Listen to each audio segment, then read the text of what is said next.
800 CHAB Radio is proud to present Ask the Expert with Greg Marcyniuk and Rob Carney. Greg, you hear it a lot, how you should drive defensively. You should be a defensive driver and watch what other motorists are doing all the time. You should also look after yourself. Look out for number one a little bit and make sure that you're alert when you're driving. Fatigued driving can be very dangerous. It sure can be, Rob. Fatigue driving, in a lot of ways, people just aren't aware of it. Driving drowsy reduces your alertness, increases the time to react to potential hazards. Also, it adds up to major impairment that puts you and those in the vehicle at risk and those around you.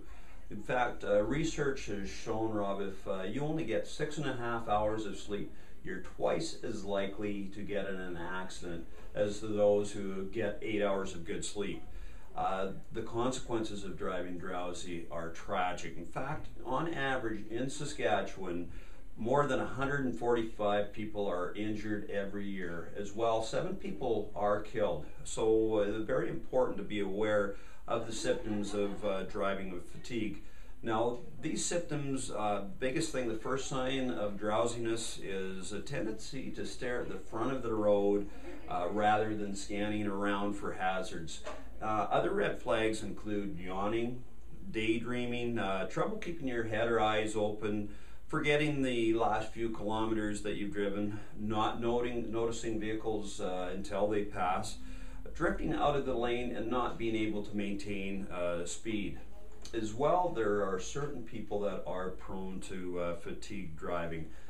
These include shift workers, university and college students, workers within the transport industry, long-term drivers, people with sleep disorders, and as well those people that use alcohol or medications. So how do we deal with driving fatigue? And when you do find yourself driving fatigue behind the wheel, number one, it's safest to get off the road. Admit to yourself that you are tired and find a rest area and just have a quick little nap. The other solution is, if there are other people in the vehicle, don't be a he-man or a macho guy.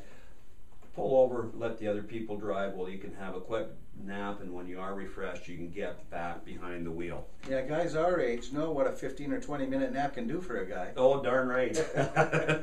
Take them out regularly. As well, the solutions, like I've just mentioned, as far as pulling over, they are the safest way to handle fatigue on the road. A lot of people think quick fixes like coffee, loud music, opening the windows may perk you up temporarily, but in the end, they're still going to leave you dangerously fatigued.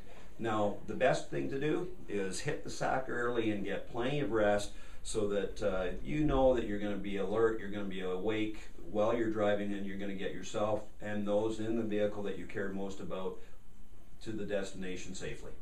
Great advice. Avoid fatigued driving. If you do get tired while you're driving, pull over and take a nap. It's really that simple. And maybe get a cup of coffee at your next stop. It's a quick fix, but it'll help once in a while. Greg Marcyniuk at Heritage Insurance. We can find these tips on your website. That's correct. nohassleiinsurance.ca, or please feel free to contact any of us here down at Heritage Insurance, the corner of Fairford and First Avenue West, one with the red truck on the roof.